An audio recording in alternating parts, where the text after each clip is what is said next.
there. So, Diana? Your Worship, I can confirm the IT manager, Cecil Coxon, and myself, Deputy Clerk Diana Wilson, are in attendance in the council chamber. For those participating by telephone or video conference, please answer present when your name is called. Mayor Manel, Here? Deputy Mayor Jaguar, Present. Councillor Woodner, Present. Councillor Moore,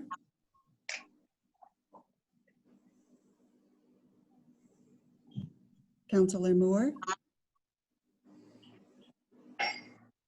Present. Councillor Cerna, Present. Councillor Lewis, Present. Councillor Galinsky, Present. Chief Administrative Officer, Clerk Michelle Casavecchia Summers, Present. Director of Fire and Emergency Services, Brent Smith, Present. Director of Physical Services, Matt Sweetland, Present. Director of Development and Community Services, Jean DeMeo, Present. Director of Finance, Arun Mohili, Present. Manager of Water Wastewater Services, Sam Gustafson. Present. That's everything. Thanks, Dana.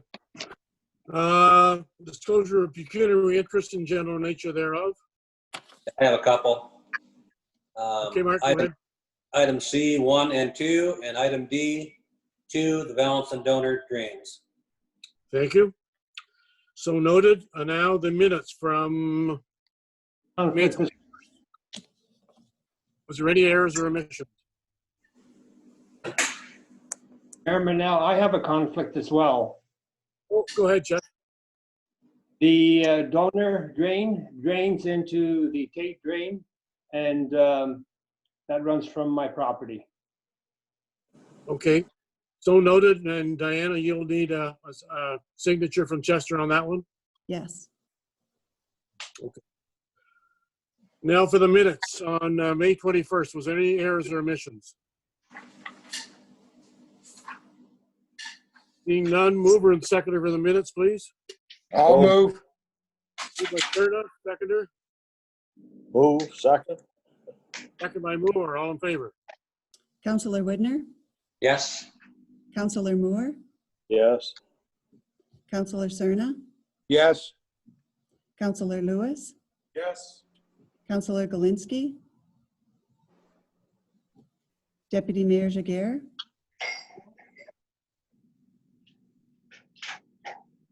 Yes. Mayor Manel, Yes. carried. Thank you. Next, we have a quarter revision on the Taylor Drain. Going to need a mover and second of the council. The Township of Malahide does hereby appoint the following members to sit on the quarter revision for the Taylor Drain. Mayor Dave Mennel is chair, Deputy Mayor Dominic Jaguar, and Councillor Chester Galinsky. So anybody can move and second this. So mover and seconder, please. Move it. Who moved it? Cerna? Scott. Oh, sorry, Scott. Moved by Moore.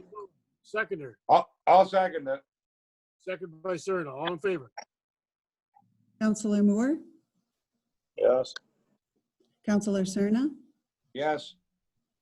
Councillor Lewis, Yes.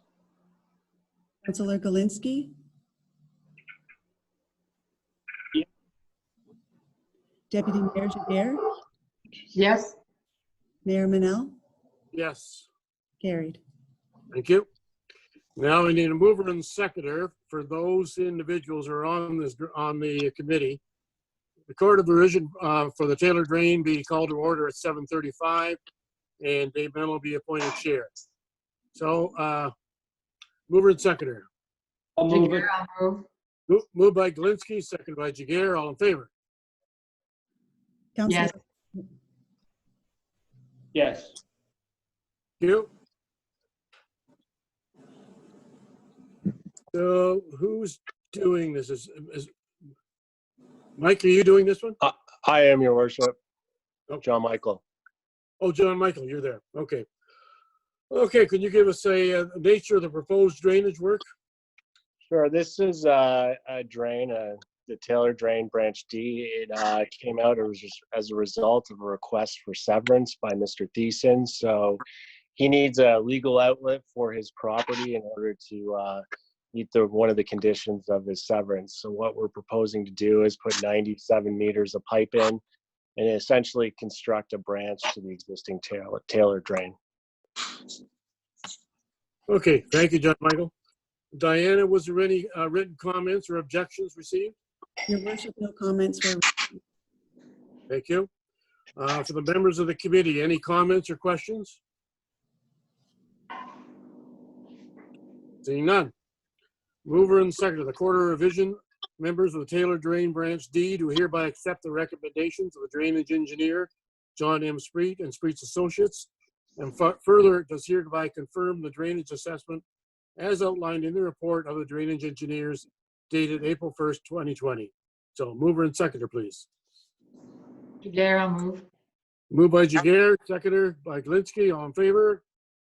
Councillor Galinsky, Yes. Deputy Mayor Jager, Yes.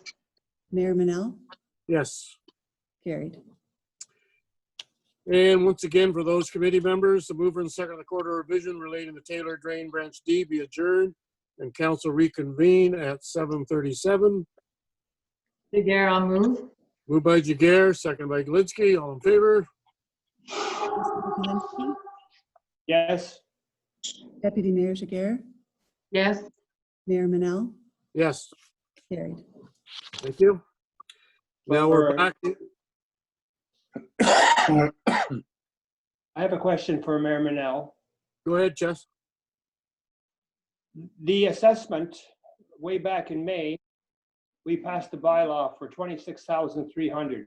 The bid came in at much lower, and I was just wondering, at what point do we redo the assessment? Or are the people assigned as it was assessed? Or are they assessed as the bid came in? I'm assuming as the bid came in, but John Michael can answer that. Yeah, so the costs are prorated on the final number. So if the bid's lower, in this case, it was the gentleman severing the property, so he pays all the costs. So he'll pay that proportionally lower cost on the construction, plus some allowances in engineering. So he'll pay a much lower cost. Thank you. Okay. Now we're back in the open council, so I need a mover and seconder. The tender for the Taylor Drain Branch D be awarded to Brown Enterprises in the amount of $9,310, subject to the expiration of the appeal period and subject to no appeals having been received related to the Taylor Drain Branch D. So, mover and seconder, please. I'll move it. Moved by Galinsky, seconded by Moore. All in favor? Councillor Moore, Yes. Councillor Cerna, Yes. Councillor Lewis, Yes. Councillor Galinsky, Deputy Mayor Jager, Yes. Mayor Manel, Yes. carried. Thank you.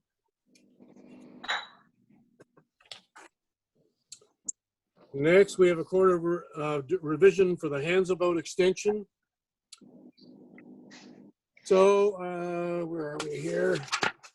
I need a mover and seconder. The Council of the Township of Malahide does hereby appoint the following members to sit on the quarter revision for the Hansaboat Drain Extension 2020. Mayor Dave Bennell, Chair, Deputy Mayor Dominique Jager, and Councillor Scott Lewis. So mover and seconder for those people, please. I'll move. Moved by Serta, seconder, I'll second it. seconded by Lewis. All in favor? Councillor Moore, Yes. Councillor Cerna, Yes. Councillor Lewis, Yes. Councillor Galinsky, Yes. Deputy Mayor Jager, Yes. Mayor Manel, Yes. carried. Thank you. Now we need a mover and seconder for those committee members. The quarter revision for the Hansabout Drain Extension 2020 be called to order at 7:40. and Mayor Dave Mennel be appointed chair. I'll move it. Moved by Lewis, seconded by Jagger. All in favor? Counselor Lewis, Yes. Deputy Mayor Jagger, Yes. Mayor Manel, Yes. carried. Thank you. Mike, are you doing this one? Yes. Go ahead. Okay, the Handsabout Drain extension is the incorporation and improvement of an existing channel downstream of the existing Handsabout Drain. We are looking to construct 2 erosion control berms and incorporate some cross bains that were previously installed to help slow down and limit the amount of erosion that's occurring downstream. It's a relatively small project and occurs on 1 property. Okay, thank you. Diana, was there any comments or objections received?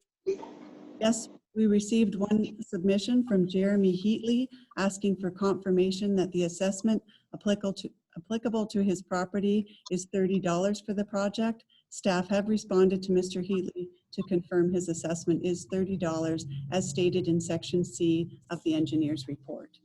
So he has no objection other than just the question? That's right. Okay, thank you.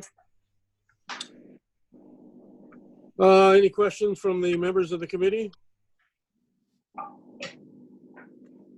Seeing none. This is for committee members. Mover and second of the quarter revision. Members of the Handsabout Drain Extension 2020 do hereby accept the recommendations of Drain Engineer MP DeVos of Streets Associates.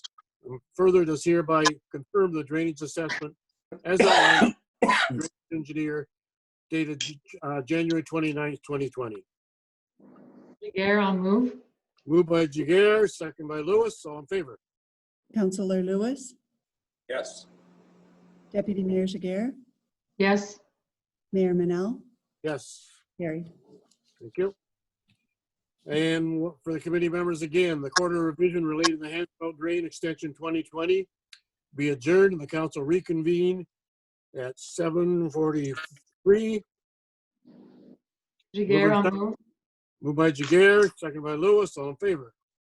Counselor Lewis, Yes. Deputy Mayor Jagger, Yes. Mayor Manel, Yes. carried. And mover and second, the municipal staff be directed to request quotations for the construction of the Handsabout Drain Extension 2020. It being noted that no bids were received in response to the previous call for tenders. I'll move. Moved by Serna, Second. second by Lewis. All in favor? Counselor Moore, Yes. Counselor Cerna, Yes. Counselor Lewis, Yes. Counselor Polinsky, Yes. Deputy Mayor Jagger, Yes. Mayor Manel, Yes. carried. Thank you.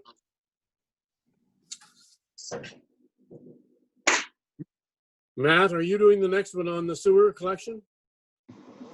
Actually, Sam, the water and wastewater manager, will be doing this one. Okay, Sam, go ahead. Good evening, Your Worship and members of council. So the Springfield wastewater collection system consists of approximately just over 6 kilometers of sanitary sewer pipe and approximately 80 access manholes and a main sewage pumping station on Springfield Road. In 2019, then flows are pumped to the OPC pumping station where waste is also received from the police college and then pumping to the Elmer lagoons for treatment. So there's approximately 289 connections, mostly residential, to the collection system. And in 2019, system flow was just over 104 cubic meters, which is an increase of 16,123 cubic meters compared to the previous year. Attached for council's review is the monthly metered flow for 2019. And average daily flow was just over 285 cubic meters, which is a 15.3% increase compared to 2018. There were no wastewater backups reported by the public, no recorded bypass events from the wet well at the Springfield sewage pumping station, and there were no MECP or MOL inspections. A variety of maintenance did take place in 2019. Monthly testing of general alarms for high and low levels, power failures, standby generator annual maintenance, and monthly load testing. There are 3 pumps for the station, 2 of which are always in service. 1 spare is located at the facility. Last year, there was 1 pump sent away for a rebuild to the manufacturer, which was then put back into service. And another pump, which had an issue, was sent away for repairs by the manufacturer and is now stored at the station in case needed for emergency. In 2019, the staff retained a contractor to flush and camera approximately just over 500 meters of gravity sewer piping. Inspection results were positive, and the collection system is overall in excellent condition. And this maintenance is very essential to the long-term operation of the system, in ensuring that through inspection, we're able to identify and resolve deficiencies. There's a variety of alarms which are to be expected, which Aqua was required to respond to, typically related to power failures, communication losses, and pump failures. And I'd be happy to answer any questions the council might have. Okay, thank you, Sam. Questions for Sam on the Springfield sewage collection system? Dominique? Yeah, just a quick question through you, Mr. Mayor. Just curious if the 15% increase is a trend that you're seeing from previous years, and are there any consequences to that increase? Through your worship to Mayor Manel, at the present time, I have seen in my time here a slight increase. Some of that's related to additional homes being built. Additionally to that, the one thing that is, depending on weather, there is a high probability of excess infiltration, or in rainy years, we can see these numbers fluctuate quite a bit. Overall, the system is through the inspection process, we're able to identify infiltration and resolve those issues. And as the council is aware, we do complete a 3-year flushing cycle on a 4-year rotation and then repeat the process. So that is a very essential program that I think will maintain the overall long-term health. But because the system's not metered and our customers are not connected to municipal water, it's harder to really get a grasp of changes in residential usage, because if we had metered flow coming into the home, it's easier to get a mirror image of what we could expect in the collection system. But overall, there's still a great deal of capacity. But of course, we do have an allotted amount, which I believe I need to get back to you on, because we do have a significant amount of capacity, and I'd be happy to review that number and provide it to you.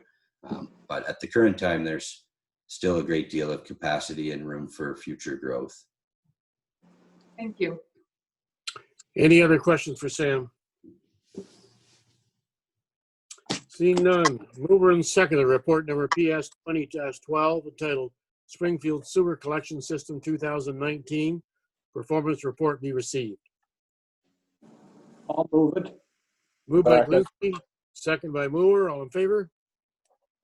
Councillor Widner, Yes. Councillor Moore, Yes. Councillor Cerna, Yes. Councillor Lewis, Yes. Councillor Galinsky, Deputy Mayor Jaguar, Yes? Mayor Manel, Yes. carried. Thank you. Thank you. Matt, you're doing the photo radar? Yeah, that's correct. So, Sue, through you, your worship, to council, at a prior meeting of council, staff were directed to review the implementation of photo radar speed enforcement, which this report speaks to. So as a snapshot, the Safer School Zone Act allows municipalities to use automated speed enforcement as a tool to enforce speeding offenses within designated school and community safety zones where the speed limit is less than 80 kilometers an hour. These automated speed enforcement devices use photo radar to detect speeding offenses and automate the enforcement and the ticketing process to those drivers. So limitations to these programs do include a high price tag, upwards of $1 million annually for mobile cameras and the enforcement processing. Additionally, while the units are considered mobile, they may be installed in designated community safety zones. Also, a purpose of these devices is conformance to speed limits rather than ticket revenue. So a warning signage must be installed, notifying a driver that they are within a photo radar enforcement zone. So there are some large cities in Ontario that are piloting these programs where the ticket revenue is expected to offset the high cost of the enforcement. So at this time, staff do not recommend pursuing photo radar speed enforcement within the town. But that being said, in September of 2018, endorsed the community-sponsored radar speed signs, which is similar to the signage that's installed in Elgin County through Belmont and Durham, which posts a driver's speed as they pass a given point. These are community-sponsored programs, which would require endorsement from the Community Policing Committee and financing of the program from the petitioning community group who would be receiving the benefit of that signage. So staff do believe that this is a worthwhile initiative to continue promoting, subject to recommendation from the Community Policing Committee in an effort to obtain speed zone compliance. So if you have any question, I'd be happy to chime in. Thanks, Matt. Questions for Matt on the photo radar? I have one. Go ahead, Rick. Yeah, thank you, Mr. Mayor. Through you, Matt, you said $1 million. Is that for just one camera? Through you, Mr. Mayor, the prices do fluctuate based on mobile cameras, fixed cameras, when they're moved, those types of things. So from the data I was able to review from larger cities, that was for 1 to 2 cameras, 1 to 2 mobile cameras around the $1 million mark. I don't know the exact figure of those because it seems like a pretty round number to be considering, but that was the general figure that I was finding. Okay, seems pretty expensive camera. Yeah. Any other questions for Matt? Yeah, I have one just on the speed signs. Like you've got $5,000 for each sign. I guess you'd be looking at a partnership between us and landowners or area residents or service clubs or something like that. Is that correct? Through your work. So how I understand the community signage program is that the full cost of that program would be by the petitioning community group, where they could obtain partnerships with other groups, because that area would be receiving the benefit of that sign directly. So the benefit to having the community policing committee endorse those initiatives is that it helps obtain funding from different sources, having that backing by a community group. Okay, thank you. Any other questions for Matt? Seeing none, mover and seconder, report number PS 20. Mr. Mayor, just a quick question. Would staff be able to assist the policing committee in terms of letting us know what grants are available? Because I think we were told there's some of them that were ended, some of the programs that typically supported those tools. So if we could ask for some recommendations or advice if you're aware of programs that we could tap into. Yes, through your worship, I'd be happy to look into those programs. I do. I often look into what funding programs are available for that the township could make use of, and anything that I would come across, I'd be happy to pass that on. Thank you. Thanks, Matt. Any other questions for Matt? Being done. Mover and seconder, report number PS 2018 entitled Photo Radar Speed Enforcement be received, that no action be taken at this time regarding the implementation of photo radar speed enforcement, and that in an effort to educate the public and obtain speed zone compliance, the municipal staff be directed to continue to promote the community-sponsored radar speed sign program, subject to the recommendation from the township's Community Policing Committee. I'll move that. Moved by Lewis. Second. Second by Moore. All in favor? Oh, you're muted, Diana. Counselor Woodner, Yes. Counselor Moore, Yes. Counselor Cerna, Yes.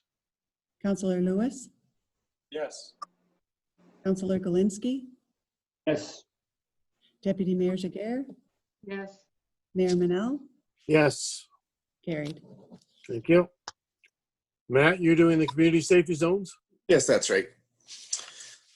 Through you, your worship to council. In 2019, council directed staff to review the implications of establishing a community safety zone within the Amish settlement area. So as a quick overview, the Highway Traffic Act does allow the council to designate a section of roadway on which safety is of special concern as a community safety zone.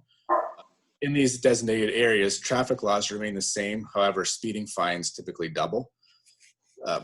So there's much consideration that's required before designating a community safety zone, as the area does need to stand out as an outlier among the other road system. Otherwise, a driver could be charged without realizing the roadway is enforced under different rules.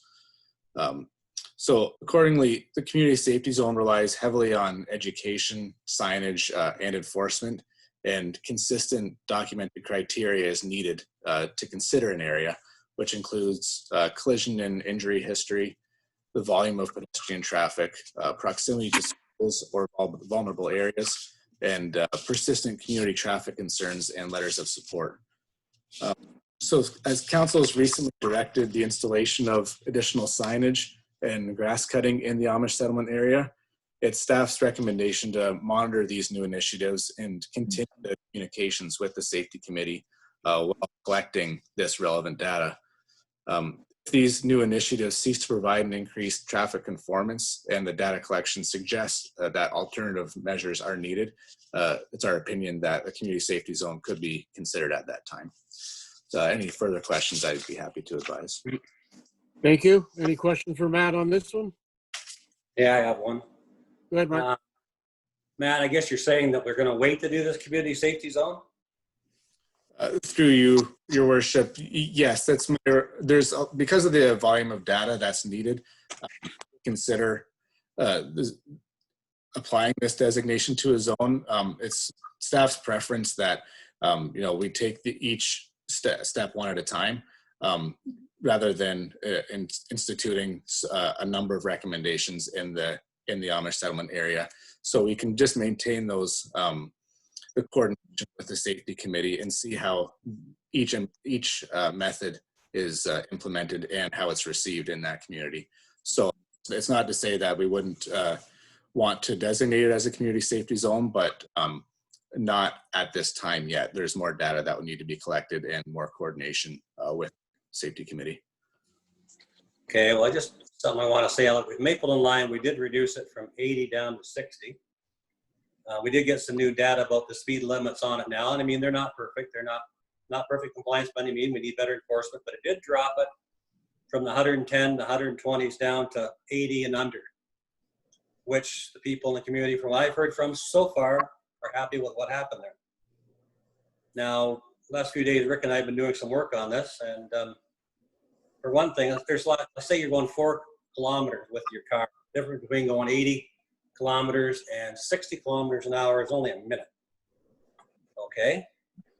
So I know Rick has asked some of the residents on the roads, and I spoke with an Amish elder, and we just put forth to them, what would you think if we lowered the speed limit to 60? We're doing a dance here with all these other things. I think the end goal, we're probably going to do it because, like the residents say, you made too good a road.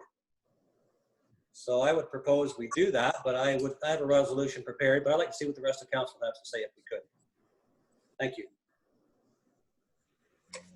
Mr. Mayor, Go ahead, Rick. Thank you, sir. My opinion is I would love to see that whole thing, the Amish settlement area, a community safety zone. I would like to see flashing lights on the big signs that go in there, not on every sign, but just the ones that say rural area. So when you're driving in there, we should have a light to bring that to the people's attention. When you look at the criteria, and we're going to study this, the only thing that's not there is the collision and personal injury history. Every other item there, the volume of pedestrian traffic, the amount of schools, we know how many Amish schools there are out there. The persistent concerns related to speeding and other traffic offenses. Everybody, we fit in every category except the first one. And I think everybody's heard of that saying before, it's an accident waiting to happen. Well, do we have to wait for it to happen before we move? And we are proactive. I think there's enough things out there that point to this is the right thing to do for that community. I talked to somebody the other day and they said they sit on their front porch and when a car goes by, they don't know if it's going to make the stop sign or not. That's how fast they're going. And we have to do something because I don't know how you educate these people, but that's what I would like to see. Community safety zone, flashing lights on the big signs, the rural settlement area signs, and reduce the speed limit in that area. That's, nobody can tell me any different. That's how I go to town all the time. And I'm doing 60 kilometers, 70 kilometers an hour, and I'm getting passed like I'm standing still. And it's dangerous out there, and I don't want to wait for something to happen before we say, oh, well, now, you know, we got something else to study. Let's get her done. Thank you. Matt, have you any comments? Through your worship, just regarding the flashing lights on the signage, I'm not comfortable making a recommendation to proceed with the flashing lights due to the safety concern that they do pose to put a flashing light on the side of the road. The criteria that the MTO requires that to look at every individual case for that, for putting flashing lights on the side of the road. So it'd be my recommendation to look at each site individually before installing a flashing light. Rick? Mr. Mayor, if I may, sir. I don't know how many of those big signs we have there, two that I'm aware of. And they're right after a stop sign. So it's not going to be that distracting that somebody's going to crack up 100 feet into the road because they saw a flashing light. The other thing is on Springfield Road, I noticed the other day coming home, there's a flashing light on a deer crossing sign. So we're concerned about hitting a deer, or we want to distract the driver so he does hit the deer. Like, I mean, if we can put him on a deer crossing light, we can put him on an Amish satellite sign, or settlement sign, sorry. I can't understand, I can't believe that we think putting one little light on a big sign just when you start to drive into the area is going to be that distracting. I can't buy that argument at all. Thank you. Mayor Manel, I would support the lights on the signs leading to the community. So that's either 2 or 4.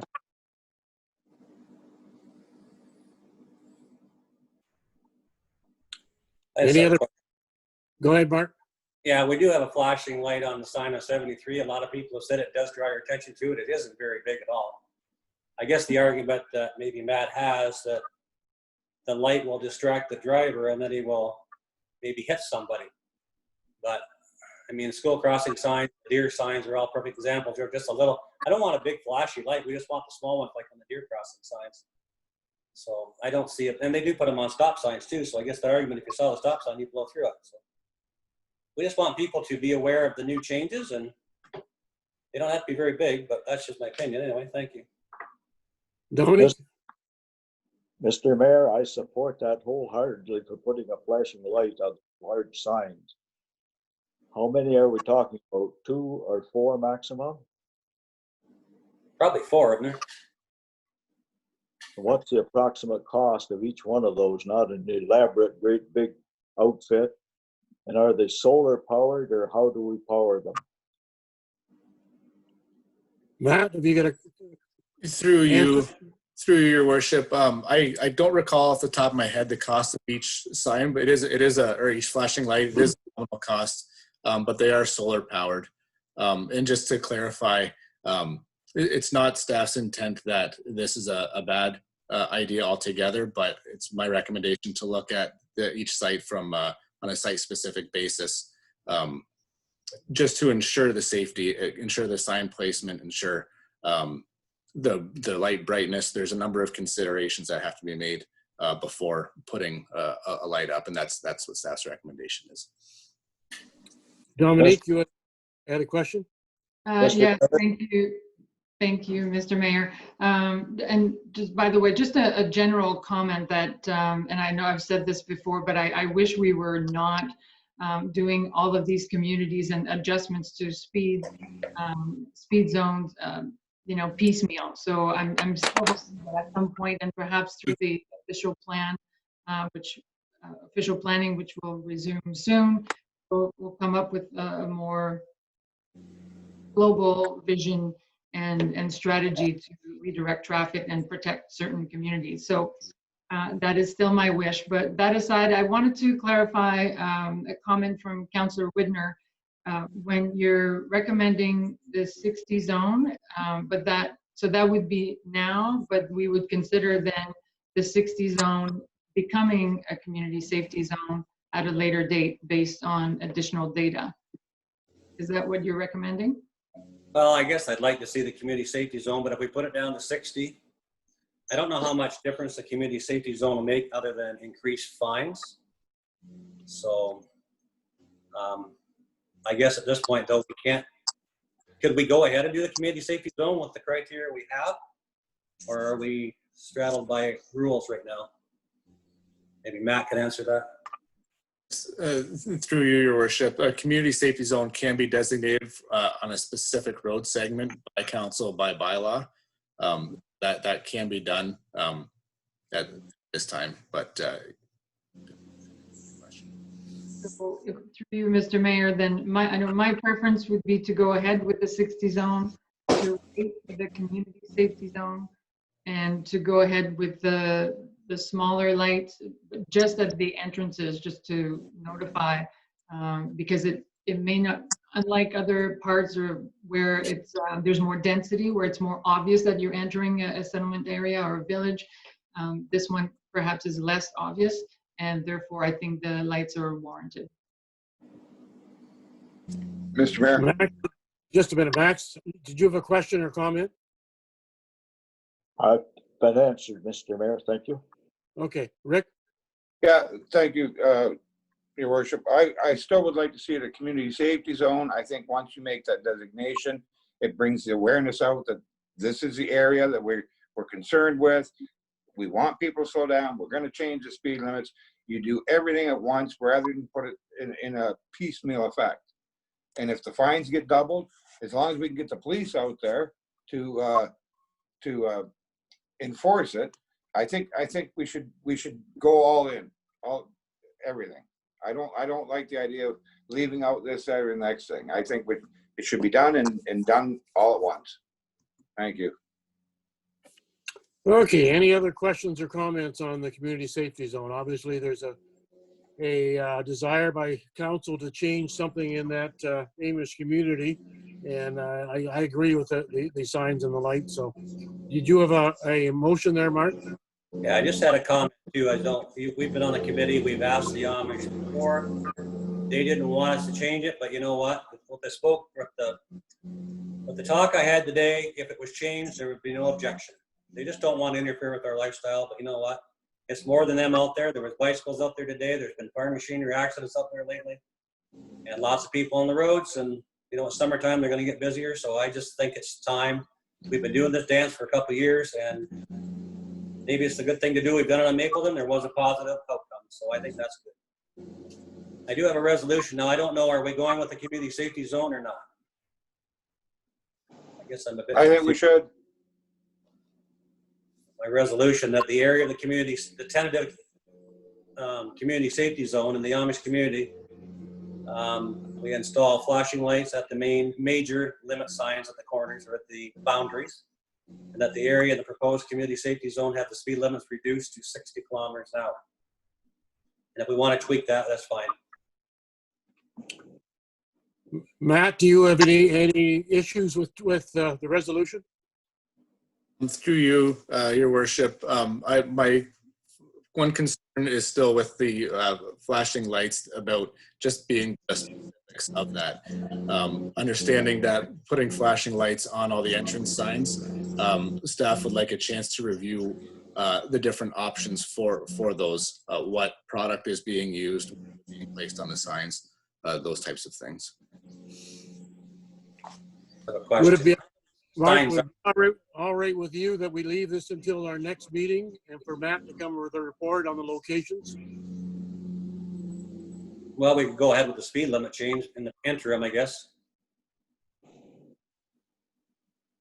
Your Mr. word. Mayor, I would like to recommend, sorry, go ahead, No, I Michelle. was going to jump in there for a second. In order to be able to adjust the speed limits, it will require the preparation of a bylaw. So you wouldn't be able to implement it immediately. We would need to wait until the next meeting anyways, but certainly if that's council's desire to implement an adjusted speed limit and or a community safety zone, direction should be given to staff to prepare the necessary documentation for an upcoming meeting. Okay. Yeah, I'll move that if you need a resolution or whatever you need. I'll second that. Okay, as amended, obviously that as direction from Michelle that this is staff direction to bringing this back to the next meeting. So did you move that, Rick, and seconded by Moore? I can. I think Mark moved it, but it I moved it. matters not. Moved by Widner, second by Moore. All in favor? Councillor Widner, Yes? Councillor Moore, Yes. Councillor Cerna, Yes. Councillor Lewis, Yes. Councillor Galinsky, Deputy Mayor Jaguar, Yes, Mayor Manel, Yes. carried.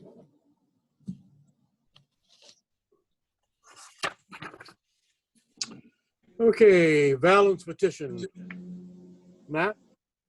So, through you, your worship, the township received this petition from a landowner requiring a legal outlet for their property on the north side of Lions Line, east of Putnam Brook, which is tributary to branch 2 of the W. Shively Drain.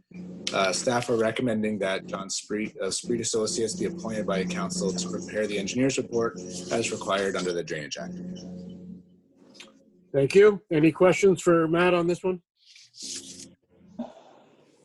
Seeing none, mover and second, report number PS 20-28 entitled Petition for Drainage Balance be received, and John Spreet, professional engineer of Spreet's Associates, be appointed to prepare an engineer's report for this petition. I'll move that. Moved by Cerna, Second. second by Moore, all in favor? Councillor Moore, Yes. Councillor Cerna, Yes. Councillor Lewis, Yes. Councillor Galinsky, Yes. Deputy Mayor Jaguar, yes, Mayor Manel, Yes, carried. thank you. And you have a, Matt, you have a petition for the donor drain? That's correct. Through you, your worship. Similarly, the township received a petition from a landowner requiring a legal outlet for their property on the north side of Nova Scotia Line, west of Sawmill Road. Staff are recommending that Mike DeVos of Spreet Associates be appointed by the council to prepare an engineer's report to provide a new branch to the Tate Drain as required under the Drainage Act. Thank you. Questions for Matt? Seeing none, mover and second, report number PS 20-29 entitled Petition for Drainage Donor Petition be received. Then Mike DeVos, professional engineer of Spreet's Associate, be appointed to prepare an engineer's report for this petition. Jaguar, I'll move. Moved by Jaguar, seconder. Second by Lewis, all in favor? Councillor Moore, Yes. Councillor Cerna, Yes. Councillor Lewis, Yes. Deputy Mayor Jaguar, Yes, Mayor Manel, Yes, carried. thank you. And once again, Matt, the appointment of the drainage engineer. Actually, your worship, I'll be presenting this report on behalf of Physical Services. Okay, go ahead.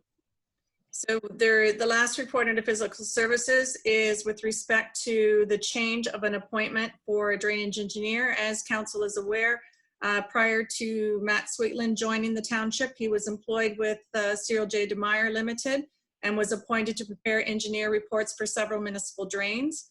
There are 3 specific ones that there is a recommendation to appoint Andrew Gilvasi to be able to be the new drainage engineer, who is also an engineer with CJDL. And the recommendation is before you to make that appointment. Thank you. Questions for Michelle? Seeing none, but mover and second report number PS 20-30 entitled Change of Appointment, Drainage Engineer, various drains be received. Moved by Lewis, seconder, I'll second it.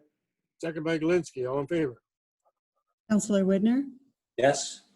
Counselor Moore, yes, Counselor Cerna, Yes. Counselor Lewis, Yes. Counselor Galinsky, Yes, Deputy Mayor Jager, Yes, Mayor Manel, Yes. carried. Thank you. Jean, are you doing the next one on site plan agreement? Yes, I am, Your Worship.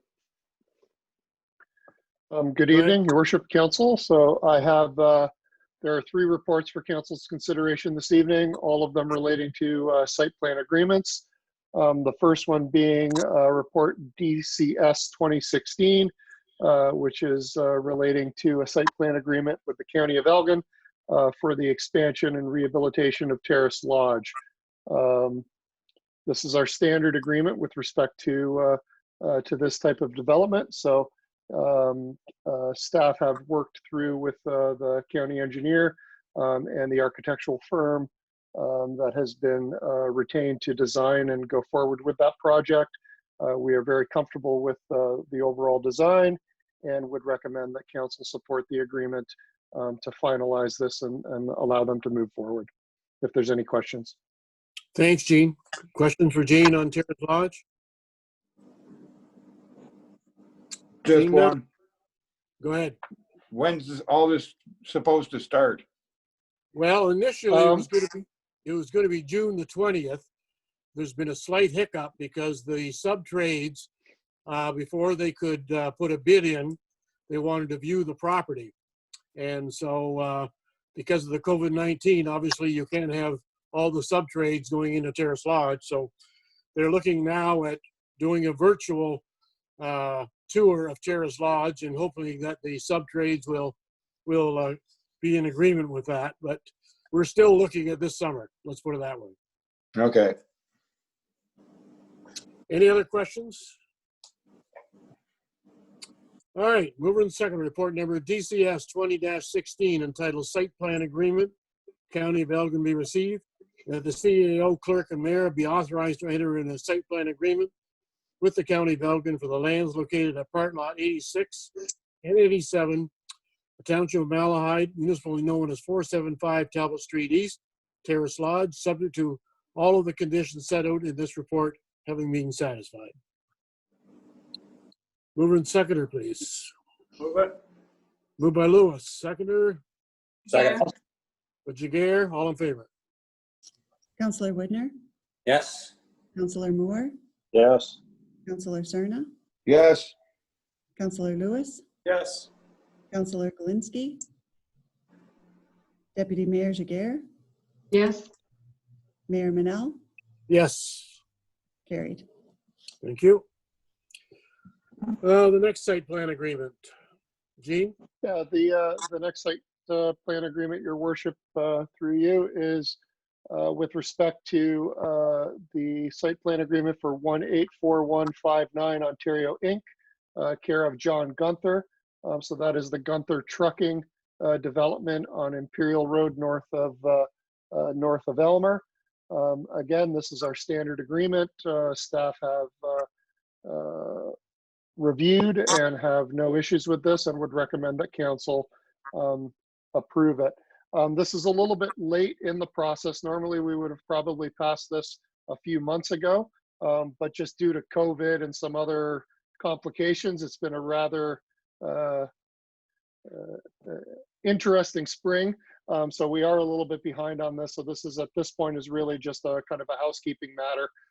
But all the parameters of the site plan agreement have been adhered to. The development is going forward just as if we would have passed it before. So we are a little bit late, but we just want to clean this up and kind of get it wrapped up before they're completed and get in there. Okay, thanks, Gene. Any questions for Gene on this one? Yeah, I just have one. Go ahead, Mark. Gene, has the applicant done a traffic study yet? They have. They've done a traffic study that was approved by the county, and they have deposited the required upgrade amount with the County of Elgin.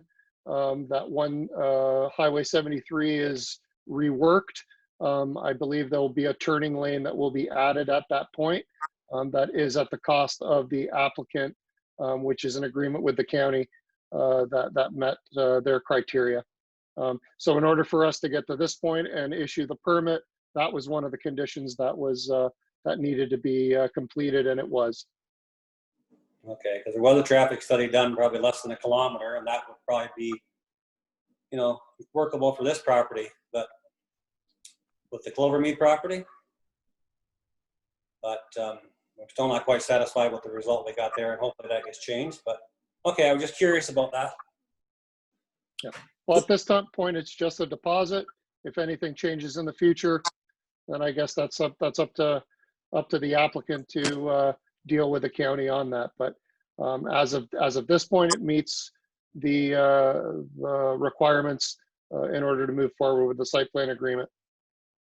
Okay, thank you. Chester? Just one question. I assume that a permit was issued for the construction. Yes. And isn't the practice usually to in hand before a permit? Chester, I'm sorry, you broke up quite a bit there. I didn't hear all of that. Okay, I'll try again. Was the permit issued before the plan was put forward before us? I assume No, I assume they must have had a yes, permit. they do. They have a building permit. So basically, the review of the site plan agreement and what I'm answering right now applies to the next one also with Gunther, just because due to the timing, COVID, staffing, office, just all the rest of it, it's a little bit delayed. So we did do all the review for the site plan agreement. Everything was in place. We released the permit before we got this passed. So it's a little bit out of whack. But everything, you know, they got their building permits. Everything is legal. Everything is fine. It just, we're a little bit behind on getting this done. So it's a bit of housekeeping just to get it passed. Thank you. Any other questions for Gene? See done. Mover and seconder, report number DCS 20-17, entitled Site Plan Agreement 1841591 Ontario Inc. be received. And that the CEO, as clerk, mayor, be authorized to enter in a site plan agreement with 1841591 Ontario Inc. relating to the lands located at Part Lot 11, Concession 9, Township of Malahide, municipally known as 11766 Imperial Road, subject to all the conditions set out in this report having been satisfied. I'll move it. Moved by Widner, second by Glinski. All in favor? Councillor Widner, Yes. Councillor Moore, Yes. Councillor Cerna, Yes. Councillor Lewis, Yes. Councillor Galinsky, Yes. Deputy Mayor Jaguar, Yes. Mayor Manel, Yes. carried. Next site plan agreement, Gene? Yes, and for the final report is with respect to the site plan agreement for Gunther Homes Incorporated, care of Peter Gunther, and that is for his industrial strip mall development at 10709 Hacienda Road across from the Ontario Police College. And again, much like the previous report, This is a little bit late, but it's just to clean up the process and get all the legal documentation in place prior to him completing the project and moving in. So if there's any, again, it's our standard site plan agreement. So if there's any comments or questions, I'd be happy to answer them. Thank you. Questions for Gene? Seeing none, mover and seconder, report number DCS-20-18, entitled Site Plan Agreement, Gunther Homes, Inc., be received. The CAO clerk and mayor be authorized to enter an agreement, site plan agreement with Gunther Homes, Inc., relating to lands located at Park Lot 15, Concession 8, Township of Malahide, subject to all the conditions set in the report having been satisfied. Move it. Moved by Moore, Second it. second by Serna. All in favor? Counselor Widner, Yes. Counselor Moore, Yes. Counselor Serna, Yes. Counselor Lewis, Yes. Counselor Galinsky, Deputy Mayor Jaguar, Yes. Mayor Manel, Yes. carried. Thank you. Okay, thank you. Okay, nothing reports for the treasurer, outside boards, correspondence. We have 6 items on correspondence. Anyone wish to make comment or support?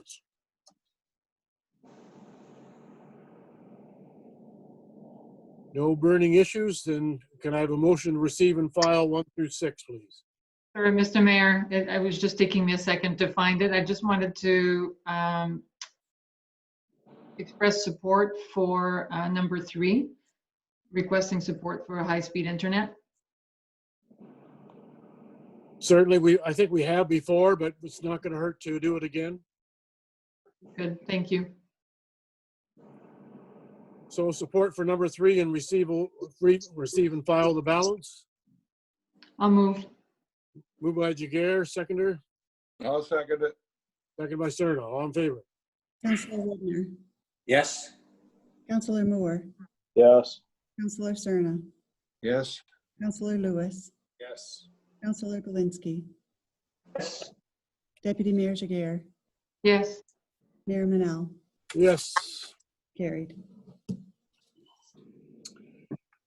Is there any other business? Actually, if I may, Mr. Mayor, Go ahead. would it be possible for staff to give an update on Port Bruce, just in terms of what is open, what's closed? There's been a lot of back and forth, and if we could get just an update on what is happening right now, that would be great. Michelle? Certainly, Your Worship. So the beaches remain closed, both the township portion as well as the Port Bruce Provincial Park. As of today, the washrooms in Wanacott Park were opened. However, the washrooms at the Port Bruce Provincial Park remain closed. All of the park amenities at Wanacott Park, so the pavilion, the picnic tables, the benches, all of those things are now opened. As well, the basketball court at the Port Bruce Provincial Park is opened. And as of tomorrow morning, the pier will be open for people to walk on and to fish. And I think that covers all of the amenities. There has been some messaging gone out through our website and Facebook earlier this week with respect to the park amenities and the washroom today. And there will be information coming on our website and social media tomorrow to let individuals know that the pier will be opened up as well. We have taken all of these measures, and there has been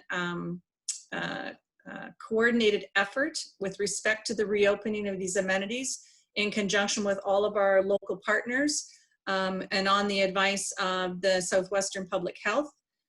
So we are following all of the guidelines and the guidance documents that have been issued. And all of these amenities have appropriate signage. So some of them have different degrees of disinfection and cleaning depending on the nature of the amenity. So everything is posted and signed. So to encourage individuals to take the proper safety measures to protect themselves and others. specifically making sure there's social distancing for all of those amenities, as well to undertaking proper hand hygiene and all of the other recommended guidelines that the health unit has suggested. So staff are working in closely with all of those organizations. Also working on a plan to reopen the beaches, but it is not going to happen at this time. There are a number of factors to take into consideration before we open the beaches. I know that some members of the public think it's quite a simple thing, but there are challenges with trying to deal with social distancing and minimizing large gatherings and those types of things. So we're working with all of our other local partners. And in fact, with respect to the beaches, we're actually working with other jurisdictions, not just Elgin County, but beaches that are along Huron County and Lake Huron and Lake Ontario. So there are a number of, there's a task force that's been established that is looking at all of these measures to try to ensure some consistency and make sure that we keep everyone safe in the process. So more information will be coming on that, but as of right now, I can't give you an update in terms of when those beach properties will reopen. We are definitely looking at it though. Great, thank you. Go ahead, Mark. Thank you. Just to let council know that this week I've had several complaints in regards to speeding in the village of Springfield.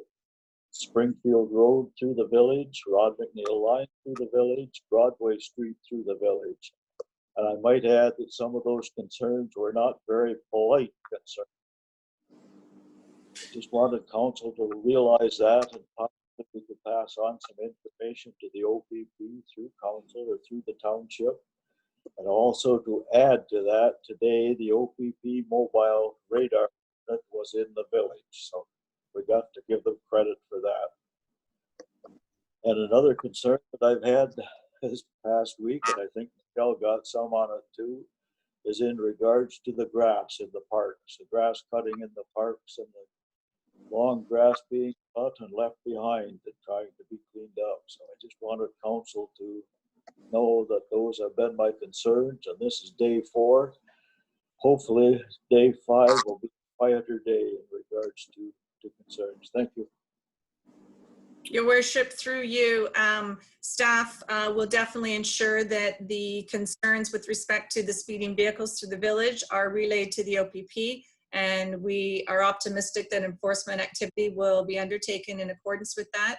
And staff, as Councillor Moore indicated, were apprised of some concerns about the state of the park.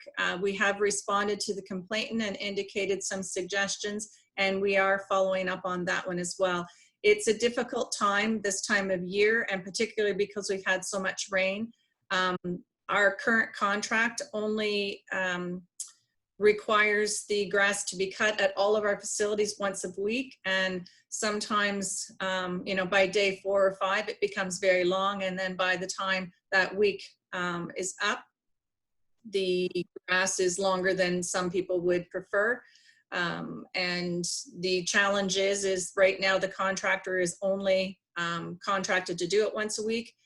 If council wishes to undertake a different measure, that's something we'll have to renegotiate with the contractor in the future. But at this point, it is being cut once a week. It's just, I know my own grass at home tends to get pretty long this time of year as well. I can appreciate the residents' concerns. Dominique? Thank you, Mr. Mayor. If I could follow up on that. So I understand the part of the contract. Is there also a part of the maintenance that's done by our staff?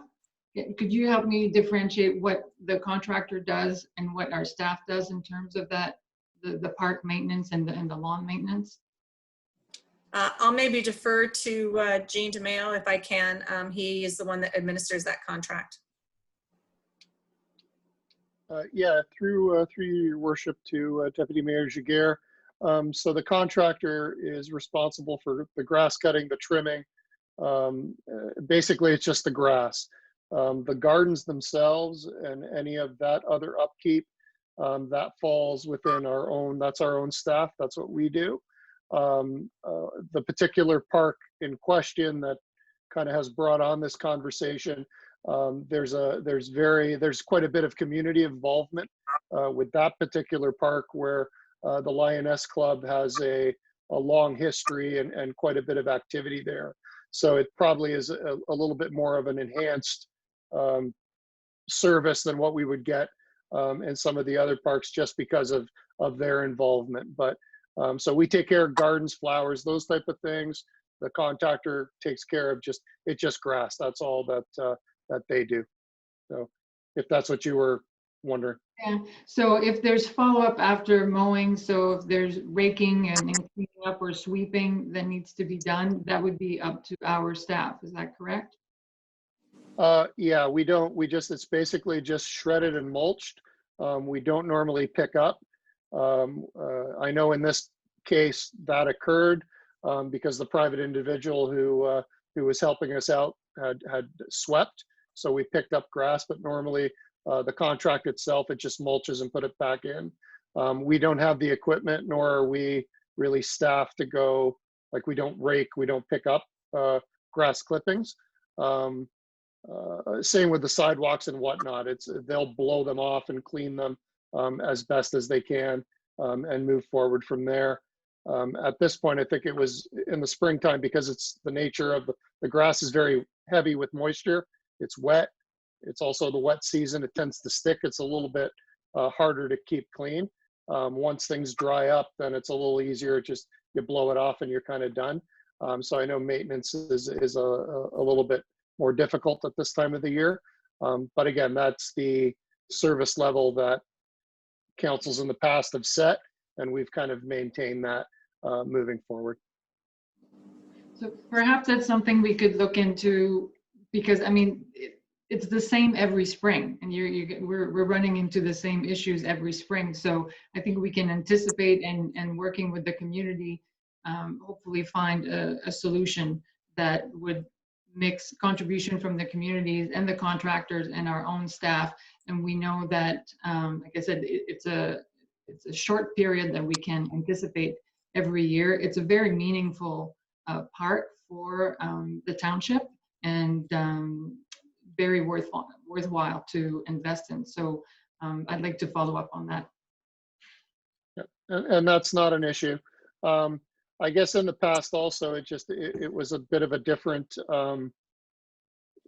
level of service, and that was also part of, it was more of the local contractor that did it. There's probably a little bit more ownership of the projects, and they probably did a little bit more than even what they were contracted to do. But as the nature of the contract itself has evolved, and you kind of do economies of scales, you make them a larger single unit, then kind of, I think the contractors that then bid on it, it's a little bit more time, money, get moving, go faster, those type of things, which is pretty common everywhere. It's not just here. But yeah, you kind of get a better price, you get a better economy of scales, but maybe some of that local service gets lost in it.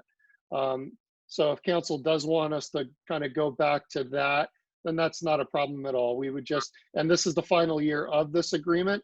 So moving forward, we would be looking at a new RFP, which we could easily set some different parameters.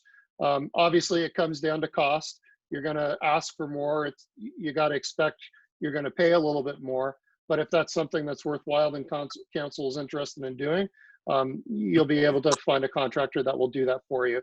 You just have to set that out. Unfortunately, in our current agreement, it's not part of that. So it's a bit of a challenge kind of trying to fit that in. And as Michelle, I believe, said before, he's already booked on other jobs. So it's not as if there's free time there to, dedicate to us. So it just does make it a little bit difficult right now. But definitely we'll come forward in the next budget cycle with a bit of an enhanced option, and then council can decide whether or not that's something that they want to move forward with, if that's fair. Thank you. Max? Thank you. Well, we're on the grass subject. I'm also getting complaints. Well, we've got Jean on the line in regards to the weeds and grass at our old Springfield service station. Is there anything we can do about that, Jean? Yes, that is, well, it is under private ownership now. So it's no longer, I guess, our issue, but we will send a notice off to the new owner then to come down and maintain it. I was not aware of that, but thank you. We'll send something off and see if we can get that addressed. Come and sit on my doorstep 2 or 3 days when the walkers are going down the street. Find out those concerns around. Thank you. No Mayor, worries. Go ahead, Jess. as far as the grass cutting, it's always a problem in the spring. So why would it not be possible to have it on a 6 or 5 day rotation in the spring? And then when we hit summer, when it's not necessary to cut so often, but on a 8 day rotation, and maybe it would work out so that it wouldn't cost us an awful lot of money, and yet the results would be better satisfied community. And maybe the So staff that's have to Yep, if I monitor. may, that's not an issue. So what we will do, what I'm hearing from council obviously is they're interested in exploring a bit of an enhanced service in the springtime. So this is, as I said, this is the final year of this agreement and this contract. So we would be coming forward in the next budget cycle with the new agreement moving forward. So what we'll offer council and what we'll go out for tender for is kind of an enhanced level of service in the spring and a normal level of service in the summer, or just a normal level of service altogether. So we'll give you guys some options, and then in budget you can decide kind of where you want to go, and then going forward we can implement that. So that's not an issue. Moving forward from here, if council wishes to do that, then we can do that. Okay, Rick, did you have a question? Yeah, I did. Thank you, Mr. Mayor. Probably through you to Michelle. I think I read somewhere where the Elmer Pool is closed for the summer. And I was just wondering, we always help subsidize the pool. Does that turn into a savings from Allied Township now? Through your worship, yes, we just received correspondence yesterday. It was too late to be able to get into your package. It'll be in your next council agenda. But the Elmer Council has decided that they will not be opening the Elmer Pool for this particular upcoming season. And the township does typically contribute about $30,000 towards the operations of that, in recognition that a number of our ratepayers use the programs and the facility on a regular basis during the summer. So we are anticipating a savings. The treasurer is actually reaching out to the Elmer treasurer just to confirm the exact amount, but we have budgeted $30,000 in our budget. So that is the potential savings at this stage, yes. Okay, thank you. Just have something if I can. Go ahead, Mark. Yes, thank you, Mr. Mayor. In relation to the OPP, maybe Michelle can get a hold of me. There is a nuisance car reported on Glencoe line. It's been reported several days. It's just high rate of speed. They've got a good description, so if we could get a hold of that, that would be great. And maybe through to Jean. Jean, is the Port Bruce project done now? Yes, through you, there's only one aspect left. It's there's, I believe, 4 or 5 safety ladders that need to be placed on the east break wall because it's a flat surface that people could occupy, even though it's not meant to be occupied. But we still are required under the standard to provide safety ladders. So that's the last bit of construction that needs to be completed. And then actually we are scheduled, I'm supposed to be walking through with the engineer next week just to do the final deficiency and sign off. So we're basically at like 99% complete of that project. And then we can do final accounting and all the rest of it and get the thing closed off. So I just have a concern. We put along the break wall there, the causeway, we put those benches to sit on top of those cement things, and that's fine. Yep. But put the rock in between them, and is the rock meant to deter you from walking through them? Or I find it's very dangerous to walk over. It's an ankle breaker, but is that the way it's supposed to be to deter you from walking on it, or is that just the way it's supposed to be? No, it was, basically we ran into issues with respect to wave action, on the pier. So due to the water height being 3 feet higher than it normally was, and as everybody knows, there's been a ton of wave action and southerly winds coming in this winter and spring. We were experiencing washout of the fill and kind of that. So we've over doubled the width of the concrete pad, thinking that would have been enough to compensate for washout, but it still wasn't enough. It was still eating another 2 or 3 feet in. So the engineer kind of decided, well, let's put a heavier stone in there with less potential of washing out to compensate for that. So that's the reasoning for that type of material in that area, kind of as a bit of a transition before you get to the parking area from the concrete, because that would just happen to be kind of in the area where the wave action would actually wash up and then start taking fill away. But I agree, there is a bit of an access issue, and that is one of the things that we need to discuss with the engineer when we do our final walkthrough. It's been identified. So I believe what we need to do is we need to add a couple more access points, so people don't have to necessarily walk over the stone, but every so many meters, there's a place that you can walk in onto the pier with a flat, safe surface. So I get it to explain that. That's kind of where we're at with that. Okay, other than that, looks very good. I was very happy with that. And my third thing, thanks to this council for endorsing the Harvest Bowl initiative. And as of this week, they've been able to do 1,600 packages. So that's a lot of people that really needed the food that we'd be able to get them. So she just wanted to pass along her thanks for allowing that to happen. Thank you. Could I get about 10 packs? No. Okay. Dominique? Thank you, Mr. Mayor. If I could just go back to the Port Bruce Pier, that project. So is there some sort of warranty in terms of the design features and decisions that were made?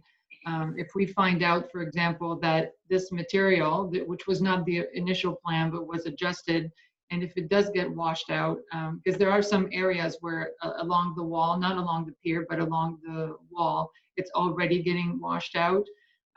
What if the design of the ladders, for example, by not being recessed, if they get ripped with the first ice jam, which was also a design feature? So are there warranties that, because I think there's a concern as to why some decisions were made and what happens if that was the wrong decision, and is that then our cost to replace or retrofit different decisions? Mm-hmm. That's something that you would have to go back on the designer for. As far as warranty, I mean, you have warranty of workmanship. So the concrete is poured. If it fails within a year or so, there's warranty for that. The steel, like there's different aspects of all of those things. So the ladder itself, if it fails structurally or it fails due to a material malfunction or something, that's a warranty item. Poor design is not a warranty item. Poor design falls back on the designer. So then it becomes the onus of us going back on the engineer in order to see, what can occur. But you also have limitations into what you can do because of what the structure was there. Like recessing those ladders wasn't necessarily something that was possible. So or the cost versus the benefit, in order to pay for the recession, you can have, you can buy 8 of those ladders for the cost of installing a recessed, because you have to actually break into the structure itself. So there are some things definitely that aren't perfect because you're retrofitting an existing structure and you have design limitations because of what's already there. But that's all stuff that we'll have to move forward with as time shows us if there's any deficiencies or not. But actually warranty, no, parts of it are warranted, but not, and that's with any engineered project. It's not that the whole product is warranted, like you would warranty a car or warranty something else. It doesn't necessarily work that way. Thank you. Any other questions or other business? Seeing none, we'll go to bylaws. So I need a mover and seconder. Bylaw number 20-34 being a bylaw to incorporate a parcel of Newell Road as part of the public highway, be given a first, second, third reading, properly signed and sealed. I'll move that. Moved by Stern, second by Moore. All in favor? Councillor Widner, Yes. Councillor Moore, Yes. Councillor Cerna, Yes. Councillor Lewis, Yes. Councillor Galinsky, Mayor Jiguer, Yes. Mayor Manel, Yes. carried. Thank you. Mover and seconder. Bylaw number 20-37 being a bylaw to set the 2020 tax rate and levies, be given a first, second, third reading, properly signed and sealed. Jiguer, I'll move. Moved by Jiguer, second by Lewis. All in favor? Councillor Widner, Yes. Councillor Moore, Yes. Councillor Cerna, Yes. Councillor Lewis, Yes. Councillor Galinsky, Yes. Deputy Mayor Jiguer, Yes. Mayor Manel, Yes. carried. Thank you. Mover and seconder. Bylaw number 20-38 being a bylaw to authorize the execution of an agreement with Duncor Enterprises, Inc. for the supply and placement of microservicing and surface treatment, be given a first, second, third reading, properly signed and sealed. I'll move it. Moved by Widner, seconder. I'll move it. Or second it. Galinsky, second. All in favor? Councillor Widner, Yes. Councillor Moore, Yes. Councillor Cerna, Yes. Councillor Lewis, Yes. Councillor Galinsky,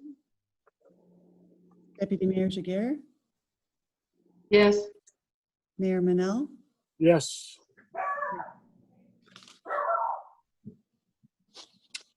Okay.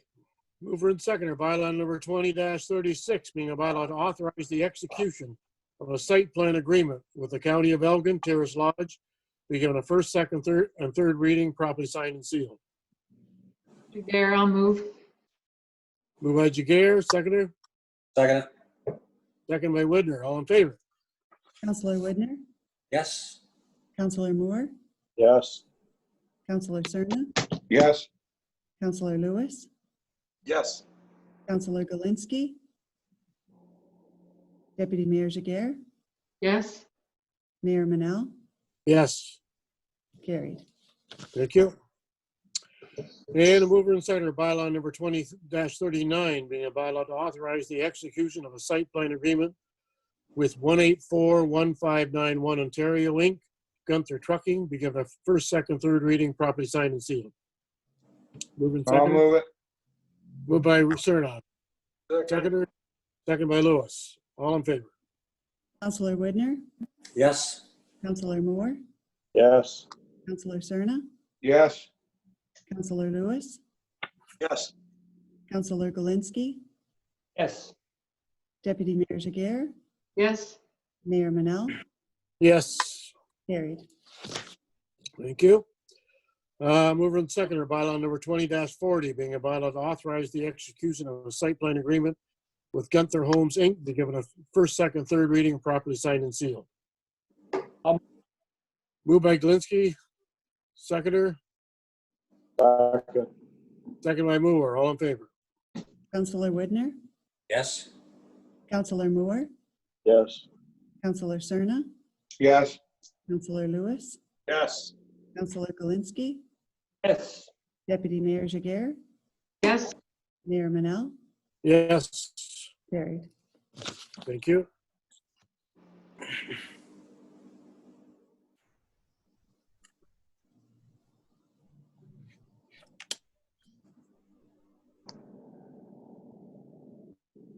There's one additional bylaw, your worship. that This was- is the taxes. Okay, yeah, I've got it. Mover and seconder. Bylaw number 20-41 being a bylaw to defer the imposition of all new penalties and interest on property taxes until September 15th, 2020, be given a first, second, third reading, properly signed and sealed. Move it. Moved by Lewis, seconder. I'll second it. Second by Serna. All in favor? Counselor Whitner, Yes. Counselor Moore, Yes. Counselor Cerna, Yes. Counselor Lewis, Yes. Counselor Galinsky, Deputy Mayor Jaguar, Yes. Mayor Manel, Yes. carried. Okay, we are going to go into closed session. So do you need to do some background work first, Michelle? Okay, we are now in open session again. I need a mover and seconder. Bylaw number 20-35, being a confirmatory bylaw, be given a first, second, third reading, properly signed and sealed. Mover and seconder, please. I'll move it. Serna and Lewis, all in favor? Counselor Whitner, Yes. Counselor Moore, Yes. Counselor Cerna, Yes. Counselor Lewis, Yes. Counselor Galinsky, Oh. Deputy Mayor Jaguar, Yes. Mayor Manel, Yes, carried. thank you. And finally, the mover and seconder of the council adjourn this meeting at 9:21 to meet again on June 18th at 7:30. Mover and seconder. Move it. Galinsky and Widner, all in favor? Counselor Whitner, Yes. Counselor Moore, Yes. Counselor Cerna, Yes. Counselor Lewis, Yes. Counselor Galinsky, Deputy Mayor Jaguar, Yes. Mayor Manel, Yes. carried. Okay, thank you for attending, folks. We will see you in 2 weeks. Awesome. Thank Thank you all. Thank you. Good night, all. Bye. Take Be care. safe. Stay safe. Be healthy and healthy.